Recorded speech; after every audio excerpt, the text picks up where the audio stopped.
I don't know. I don't know.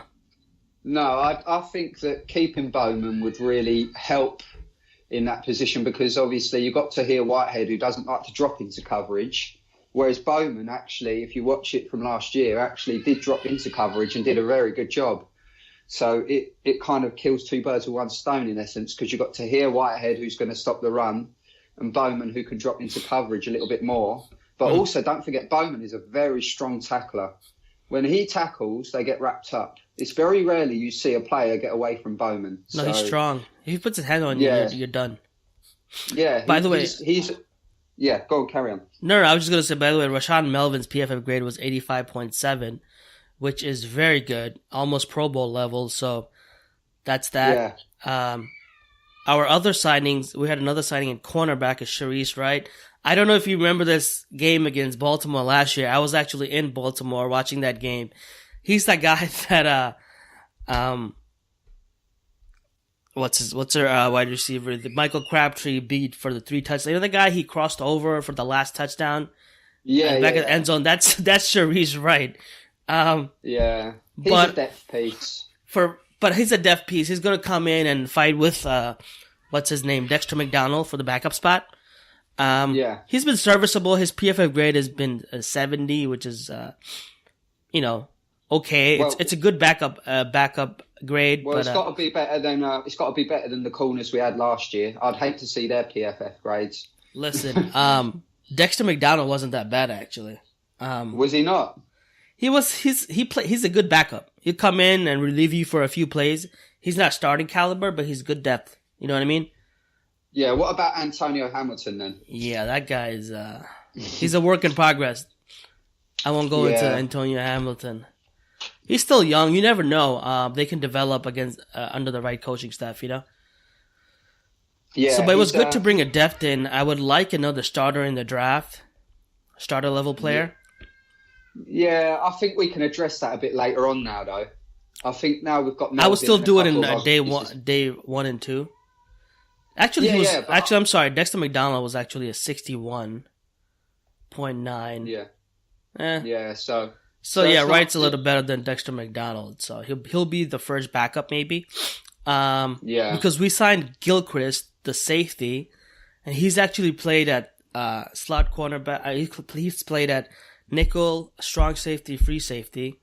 And he's been pretty good. Very versatile. Yeah, it's a 7. He's had a PFF grade around between 78 and 74, like almost his entire career. Except for the first couple of years. So he's a really good backup safety, and he could come in on the nickel. Because I was afraid that Sharice Wright might come and play the nickel position, but it looks like Gilchrist is better suited to play nickel. So we have serviceable guys in there. Don't forget Obi as well. Obi can. I think Obi is going to be your strong safety. Yeah, but don't forget you can mix and match these people. Oh yeah, absolutely. There's no point having 2 people starting in the same position all the time because it's like predictable. No, obviously. Say if you have a guy like Travis Kelce, you want to put Obi on him and put Gilchrist at the safety position. And if it's somebody else who matches up better, you switch them, you know? It's good to have a few pieces, you can match them up. Yeah, exactly. It's always good to have, people moving about. I mean, we alluded to it previously about Mac being lined up in the same spot every single week. That's no good. You know, you've got to move these guys about. And now with Irvin, as we've been told, and he put out there on Twitter last night that he's going to be playing defensive end, basically. That's right. And he's not going to have to cover. You know, you can move these guys about a bit more. There's a bit more versatility, a bit more about this defense. It already seems like there's a bit more to this defense. Yeah, man. Irvin tweeted out that something like, "Thank God I'm not playing outside linebacker anymore," because he said, "I don't have to cover anymore. I hated that shit." Something like that. Yeah. So it turns out, and Gruden said, he's an edge player. We just got to let him go. And he was playing strong side defensive end a lot. He was lining up in top of offensive tackles and tight ends. I think he's going to move to the weak side, like in a 7 or 9 technique, and just rush the passer. He also mentioned that Bruce Irvin was injured first half of the year, which was surprising because we had no idea. That could be one of the reasons why he didn't get any sacks. He was going through an injury. So to be honest with you, if you see all the numbers flying about now, Irvin for $8 million as a defensive end Steal. On the edge is an absolute bargain. See, people were saying, "Oh, cut Irvin, get the money." You don't find players like Irvin for $8 million. You get the money, then do what? You sign a guy who's not going to get any pressures for $6 million? That makes no sense. Nah, I mean, like Tank Carradine come in as a defensive end. He's just a depth piece, you know. Listen, he'll be a good backup. I'm telling you. Yeah. He is. He's one of those players that don't jump out at you because of the name. You don't really hear a lot of him, but if you watch him, then you see that he has got a bit about him to be a very good backup, you know, to the starting people. Right. And he can come in and stop the run too, and give Urban some help during running downs. He's had a good PFF grade. Now I know PFF isn't everything, but it's one of the ways we can measure. So take it with a grain of salt. You know, use your own eyes, but it's just easier to prefer. But he's got good run defense grades. 82.6, which is pretty good. Similar to what Irvin had. So he can come in and relieve Mac and Irvin during in the base sometimes. So he's a good another piece, another backup, just like, you know, Irvin's backup would probably be someone like Shalik Calhoun, you know what I mean? So it's good to have backup. We got Tank Carradine, Tahir Whitehead, Sharice Wright, Kyle Wilbur. That's from Dallas, another special teams guy. So that should be fun. You know what I want to see is the battle between Keith Smith, the fullback, and our fullback, Jameez Wallawale.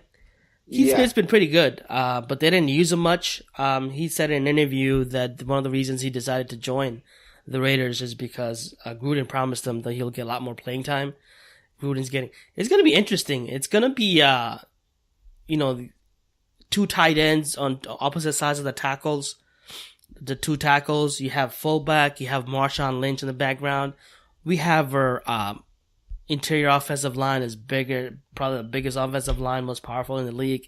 Yeah. I think we're going to run, play action, roll out, run, play action, run. Just going to run it down the defensive throw. I think that's what the plan is. Yeah, I mean, when Keith Smith was used last year, if you watch his tape, the amount of times he blocked for Ezekiel Elliott when Elliott was on the field, he did a very good job.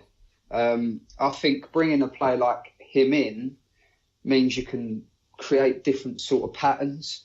You could have Keith Smith and Olawale lining up in the backfield, because Olawale is technically probably a much better catching threat. I mean, I haven't seen enough of Keith Smith as a catching threat to make any assumptions on that, but I think it's key to have, two solid fullbacks in Gruden's Olawale is definitely a catching threat. I mean, he's fast and he showed his ability to run routes, so Olawale is another catching threat. Yeah, also, I just wanted to point out how key the signing of Justin Ellis is to keep him on the roster.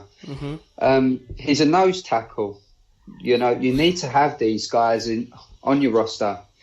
And to be honest with you, he's not actually that expensive when you think about it in terms of the money. There's a lot of other people getting a lot more. So, some people greeted it with skepticism because obviously Autry left. But I think Justin Ellis is a good serviceable player. And he does add something to your defense, in my opinion. If we can just get someone around him who's going to rush the passer, then that'll be pretty good business. Yeah, he is a pure plugger, man. he'll take on double blocks and make sure you're not running through him. That's pretty much what he's there for, and it's a key part. You stop the run and you make them pass, and you're one dimensional, right? So if you're making sure they can't run the ball, all they have to do is pass. Then you put your guys down there and make them run the ball. pass the ball. So you want to stop the run. You put Justin Ellis in. You put Tahir Whitehead in. If Bowman comes back, you put him in. This is, I hate to say it, but defenses win championships. Mm-hmm. They do. You have a strong defense. You don't give up points, and then you convert your opportunities. You win games. You win championships. That's the way to go. Build a strong, solid defense. Something the Raiders haven't really had. Need to build around Mac, build around Justin Ellis, build around Rashan Melvin, who's just come in, and Conley, who's still unproven, but he has the potential to be a very, very, very good player. You build around these players. Obi Melifonwu, Carl Joseph. These are the sorts of players you have to build your team around. They've got talent, but they need the experienced players in there with them to bring the best out of them, and then they become better players, and then you see more production. Awesome. Hey, we're gonna have James Arcellana hop in. We were supposed to record yesterday, but then something happened, family emergency, so we had to cancel it for a second. So James is like, I have a few minutes now, so we'll hop him on. But while he's getting ready to come on, so we have finally a clearer picture of what we're going to do when we're going into the draft, right? Yeah. When I'm looking at the roster, the holes I see now is wide receiver 3, right tackle, interior pass rusher, and a middle linebacker. Yeah. Now, if Tahir Whitehead wants to move into the middle, if we draft it outside, so we need a linebacker. Move Tahir inside, and we'll have an outside linebacker, or move him outside, get a middle linebacker, whatever. So those are the things I'm looking at. If you're looking at it, your first round, your wide receivers, there's no one worth taking top 10. No. Offensive tackle, I don't think there's anyone worth taking top 10. DT maybe, but who's going to rush the passer? Most of the top defensive tackles, besides the guy from Michigan, who I don't know. Maurice Hurst. I haven't seen him in his pro day. His pro day is coming up near the end of the month. I want to see what he does at the end of the month. And if he's healthy. If he's healthy, exactly. This is really important. If he checks out, he could be the Raiders' 10th pick, purely on the basis that he plays a different role to the other defensive tackles in the draft. You've got Harrison Phillips, who could potentially go at the end of the first or in the second round. He's more of a run stopper. Vita Vea, he isn't really a pass rushing threat, but it may be something he could develop into his game. He has the speed and the agility to do so, but I don't know if you take him purely on the basis of that's not really his sort of game. But Maurice Hurst is probably the only one out of them who has that characteristic of being a pass rushing threat. But I just want to allude to something here. I don't think there's going to be any edge guys worth taking unless we trade back. Harold Landry is a name that I like, but Marcus Davenport is one that a lot of people have been saying about. But he's one that I wouldn't mind. I wouldn't be angry, but I feel like we could still get him if we traded back. I think he'd still be there.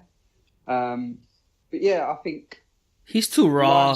I don't know if you want to go with a project that high, really. No, we need, as I alluded to, we're trying to build a very good defense. We need starting players in this draft. The first couple of rounds are players who have to make an immediate impact. Your 4th, 5th, 6th, 7th rounders, they can take a little bit of time. you can bring them in, coach them up and whatever. But your first 2 to 3 rounds,